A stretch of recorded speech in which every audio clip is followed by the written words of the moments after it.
RJ. Balaji இயக்கத்தில் சூர்யா நடித்துள்ள mass திரைப்படமான கருப்பு படத்தை கட்டாயம் பார்க்க தூண்டும் 5 காரணங்கள் பற்றி இங்கே பார்க்கலாம். தமிழ் சினிமாவில் மிகவும் எதிர்பார்க்கப்பட்ட திரைப்படங்களில் சூர்யா நடித்த கருப்பு திரைப்படமும் ஒன்று. கடந்த ஆண்டு ரிலீஸாக இருந்த இப்படம் தற்போது ஒரு வழியாக மே 14ஆம் தேதி திரைக்காண உள்ளது. கருப்பு திரைப்படத்தை ஆர்.ஜே. பாலாஜி இயக்கியுள்ளார். இப்படத்திற்கு மியூசிக் சென்சேஷன் சாய் அபயங்கர் இசையமைத்துள்ளார்.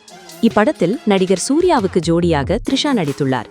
மேலும் ஸ்வாசிகா, இந்திரன்ஸ், சிவதா, நட்டி நட்ராஜ் ஆகியோரும் முக்கிய கதாபாத்திரத்தில் நடித்துள்ளனர். இப்படத்திற்கு ஜி.கே. விஷ்ணு ஒளிப்பதிவு செய்துள்ளார். இப்படத்தை நாம் கட்டாயம் பார்க்க தூண்டும் 5 காரணங்கள் பற்றி இந்த தொகுப்பில் பார்க்கலாம். நடிகர் சூர்யா நடிப்பில் கடந்த சில ஆண்டுகளாக வெளிவந்த படங்கள் அனைத்தும் தொடர்ச்சியாக தோல்வியை தழுவின. இதனால் ஒரு பிளாக்பஸ்டர் ஹிட் கொடுக்க வேண்டும் என்கிற கட்டாயத்தில் உள்ளார் சூர்யா. அவரின் ரசிகர்களும் அந்த பிரம்மாண்ட வெற்றிக்காக தான் காத்திருக்கிறார்கள். அந்த வெற்றியை கருப்பு திரைப்படம் கொடுக்கும் என எதிர்பார்க்கப்படுகிறது. ஏனெனில் அதன் ட்ரெய்லரிலேயே இப்படம் சூர்யா ரசிகர்களுக்கு மட்டுமின்றி ஃபேமிலி ஆடியன்ஸுக்கும் செம ட்ரீட்டாக இருக்கும் என்பது தெளிவாக தெரிந்தது.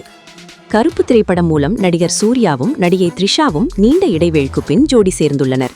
இவர்கள் கூட்டணியில் இதுவரை மௌனம் பேசியதே, ஆயுத எழுத்து, 6 போன்ற படங்கள் வந்தன. கடைசியாக 2005ஆம் ஆண்டு வெளிவந்த 6 திரைப்படத்தில் இருவரும் ஜோடி சேர்ந்து நடித்திருந்தனர். அதன் பிறகு 21 ஆண்டுகள் கழித்து அவர்கள் இருவரும் மீண்டும் ஜோடி சேர்ந்து நடித்துள்ள படம் இது என்பதால் இப்படத்தின் மீதான எதிர்பார்ப்பு ரசிகர் மட்டியில் அதிகரித்துள்ளது. கருப்பு திரைப்படத்தை பார்க்க தூண்டுவதற்கான மற்றொரு முக்கிய காரணம் ஆர்.ஜே. பாலாஜி. அவர் இயக்கத்தில் அதிக பட்ஜெட்டில் உருவான படம் இது ஆகும். இப்படத்தில் சூர்யாவை எந்த அளவு மாசாக காட்டியிருக்கிறார் என்பது ஒருபுறம் இருந்தாலும் இதில் ஆர்.ஜே. பாலாஜியும் ஒரு முக்கிய கதாபாத்திரத்தில் நடித்துள்ளார்.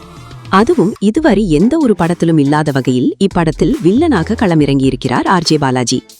வில்லனாக அவரது நடிப்பு எப்படி இருக்கும் என்பதை காண ரசிகர்கள் ஆவலோடு உள்ளனர். கருப்பு படத்தை பார்க்க தூண்டும் மற்றொரு முக்கிய காரணம் இசையமைப்பாளர் சாய் அபயங்கர் தான். ஏனெனில் அவர் இசையமைப்பாளராக கமிட்டான முதல் படம் இது ஆகும். கருப்பு திரைப்படத்திற்கு முதலில் ஏ.ஆர். ரகுமான் தான் இசையமைப்பாளராக ஒப்பந்தமாகி இருந்தார். அவர் சில காரணங்களால் இப்படத்திலிருந்து விலகியதை அடுத்து அவருக்கு பதில் சாய் அபயங்கரை இசையமைப்பாளராக கமிட் செய்தனர். அவரின் இசை இப்படத்திற்கு எந்த அளவுக்கு பிளஸ்ஸாக அமையும் என்பதை பார்க்க ரசிகர்கள் ஆவலோடு காத்திருக்கின்றனர். கருப்பு திரைப்படத்தில் சூர்யா, த்ரிஷா மட்டுமின்றி பல அனுபவம் வாய்ந்த மற்றும் திறமையான நடிகர் நடிகைகளும் நடித்திருக்கிறார்கள். குறிப்பாக பிரபல மலையாள நடிகர் இந்திரன்ஸ் இப்படத்தில் முக்கிய கதாபாத்திரத்தில் நடித்துள்ளார். அவருடன் லப்பர் பந்து பட நடிகை ஸ்வாசிகா, நெடுஞ்சாலை பட நாயகி சிவதா மற்றும் பிரபல வில்லன் நடிகரான நட்டி நட்ராஜ் ஆகியோரும் நடித்துள்ளதால் அவர்களின் நடிப்பும் இப்படத்திற்கு பலமாக அமையும் என எதிர்பார்க்கப்படுகிறது.